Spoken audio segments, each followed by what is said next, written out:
My wife, Kelly, and her brother, Mark, have had a strained relationship for as long as I have been with her. I first learned of it from Kelly, whose explanation was that Mark was the youngest and the spoiled baby. Something about the answer just didn't ring true to me. Eventually, I had a chance to ask her parents where this animosity came from. They didn't have an exact answer, but said Kelly and Mark had been at odds since they were small children. Their hostility boiled over 6 months after Kelly and started dating. It was the wedding of one of Kelly and Mark's cousins, and it was my first real occasion to spend an extended time around her family. Kelly's mom, Sarah, and dad, Lucas, had treated me special from the first time I met them a few weeks after she and I started dating. I admit it was quite a change from how the parents of my 2 previous girlfriends acted. Both of those fathers looked at me with a level of suspicion that I felt was not only unwarranted but unhinged. Kelly and I aren't teenagers, and in honesty, I've got a history myself. Todd, I like you, and you've been great to my sister, but you need to know the truth, Mark said, motioning for everyone else to shut up. Everyone fell silent.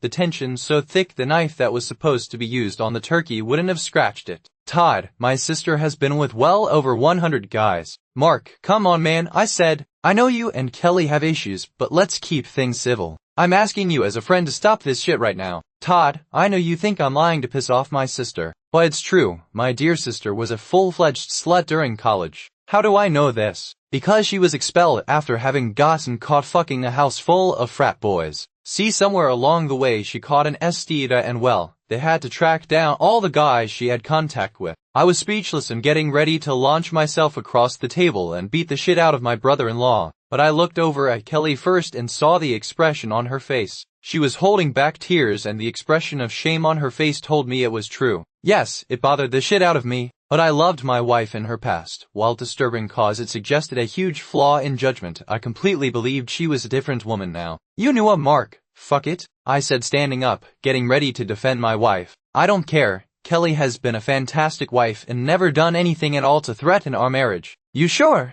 Mark said. You remember my cousin's wedding? Shut the fuck up, Mark. Hell yeah, you've done enough damage for today. I'm ashamed of how I acted back in college. I wasn't coerced nor drunk, but I was ungodly stupid, and I'll never live down those past actions. Oh, I touched a nerve, Mark said, smiling. Miranda got up and was doing her best to pull him away from the table. Listen, Todd, he said, you remember the best man? A guy named Robert. I caught Kelly and him sneaking out of one of the unused dressing rooms at the church. Their clothes were a mess, and when they saw me and my buddy Mac, they both panicked. I know you're going to hate my guts from now on, but you deserve to know. I looked down at Kelly expecting to see defiance or anger on her face. All I saw was more shame. Is it true? I asked, suddenly numb. Yes, she whispered, looking away from me. This is when I had the absolutely crazy idea. The reason Kelly's parents and other relatives made such an effort to make me feel comfortable and welcome was because they were, in their view, trying to get me to buy damaged goods. I looked around the table, and while the idea was inhumanly ridiculous, all I saw on their faces was shame. Like they were all a bunch of toddlers that got caught torturing a cat. I was overwhelmed with the urge to get away from all of them. Todd, please, Kelly said, trying to grab my hand, but I was out the door before anyone could stop me. Driving away, seconds later, it felt as if a huge weight had been lifted off my shoulders. Hours went by with me driving around until I finally realized I needed to go home and pack a bag, because there was no way in hell I could stay at the house with Kelly. The obvious choice for a refuge was my uncle's guest house. It sat a mile down the road from the main house, and you had to know it even existed to find it. I could crash there as long as I needed, which I thought might be measured in months. The next day Kelly began blowing up my phone with voicemail and text messages. It was late afternoon when I finally talked to her.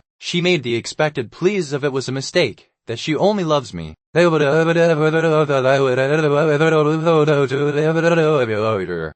it was a knife to the heart, but I truly loved that woman. I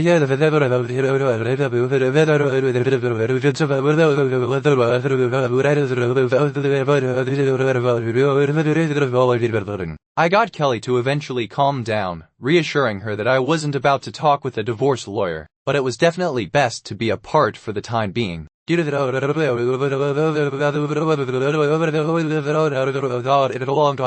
just can't rid myself of the idea that she and I could go somewhere and unexpectedly meet up with one of the 100 guys she banged. I've made a point of looking for individual counseling to see if I can overcome that flaw. So for the time being I'm staying at my uncle's guest house trying to figure out a way to be a better man. In fact, the families of both of those previous girlfriends were always cold towards me, and in truth, I'm certain their attitude rubbed off on those girlfriends to the point it doomed the relationships. But Sarah and Lucas acted as if I was one of the family, especially at the cousin's wedding when Lucas paraded me around to his friends like some prize-winning bull. Even Mark was friendly to me despite the friction between him and Kelly. However, Mark would drop occasional hints when we talked that his family wasn't as well adjusted as it appeared. I never pushed the subject further. My own family overflowed with passive-aggressive feuds, near slanderous speculation, and long periods of not speaking. I figured family dysfunction was all relative when others viewed it from the outside. The cousin's wedding started well enough with Kelly serving as one of the bridesmaids and Mark one of the groomsmen. Speaking from personal experience, the wedding was one of those ostentatious shindigs that I felt wasn't realistic since the engaged couple were both 19 years old. Having spoken with them a few times, they seemed deeply in love, but several of my college buddies, having married at that age or a little later, were already divorced and bitter. The ceremony went without a hitch. The bride was beautiful and the groom looked as cool as James Bond in his tux.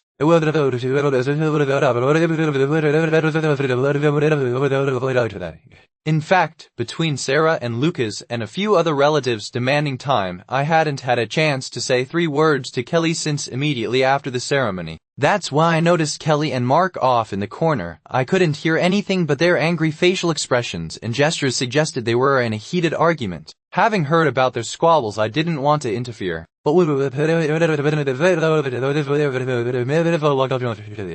really like to get you on the dance floor. I figured the best approach was to try and separate the two. Mark looked at me like he was about to say something but thought better of it. "Todd, you're too good for my sister," he said, walking away with a strange smile. Kelly grabbed my hand and pulled me to the dance floor, not saying a word. Yeah, I didn't have to be a genius-level psychologist to know there was something more than a simple strained sibling relationship. As Kelly and I started dancing, I was about to ask what the problem was when she pulled me in close for a kiss. Even though I was not some naive teenager when it came to the idea of love, the kiss disarmed me to the point I forgot about the incident. Fast forward about 4 years, Kelly and I are married and have settled into what was nearly one of those happily ever after scenarios. At a greatly reduced price, her folks sold us the house Kelly's grandparents had lived in. Doing better than okay with money and being young and adventurous, we were traveling as much as our jobs would allow. Having a few kids was in the plan, but we both wanted to enjoy each other before little rugrats and crumb snatchers took all our time and energy. That year's Thanksgiving was at Sarah and Luca's house, and given the number of people who were supposed to attend, it would be pushing the limits of organization and patience. Their house already had a gigantic dining room that connected directly into the living room.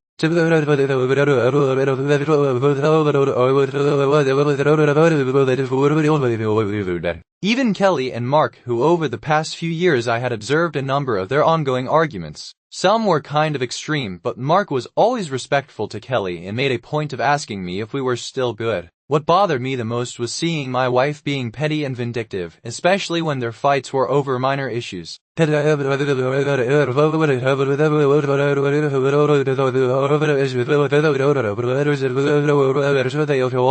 damn turkey hadn't even received its first cut when things went to shit. "Miranda," Kelly said, passing the mashed potatoes to me, "it's so good to finally meet you. I've heard such good things about you from my mom and aunts. Maybe you're the one who can straighten out Mark and make him an honest man." Oh shit, I thought to myself. While the comment itself wouldn't normally be that provocative in a normal sibling relationship, because Kelly and Mark were involved, I braced for the worst. I sincerely had no idea how bad it would get and that family secrets would be blasted out like a huge load of shit flying into a high-speed fan. Miranda, a really nice girl who seemed to adore Mark, just smiled. "Well," she said, grabbing Mark's arm and pulling him close, "we were going to spring the news later, but I can't wait any longer. We're engaged." It was then that Miranda showed off the ring that she had been wearing around her neck on a small silver jewelry chain. The crowd erupted into cheers, with Sarah and Lucas beaming with pride. It was then that I glanced at my wife, who looked like she had just swallowed something rotten. It took a moment or two for the jubilation to subside, with Kelly never changing her sour expression.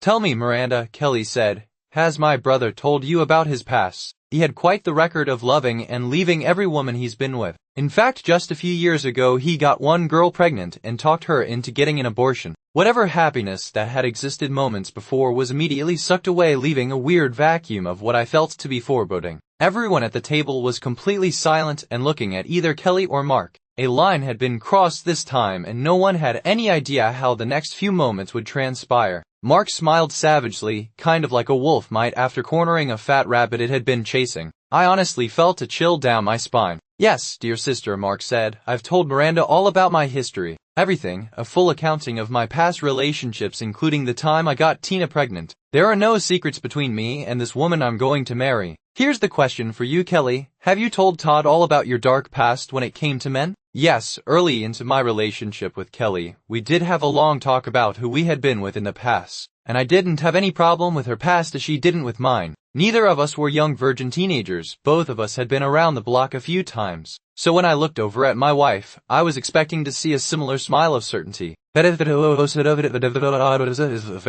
Mark had punched a sore point Kelly obviously didn't want me to know about. It's okay, babe, I said, looking at her. I love you, and I'm not worried about what you did in the past.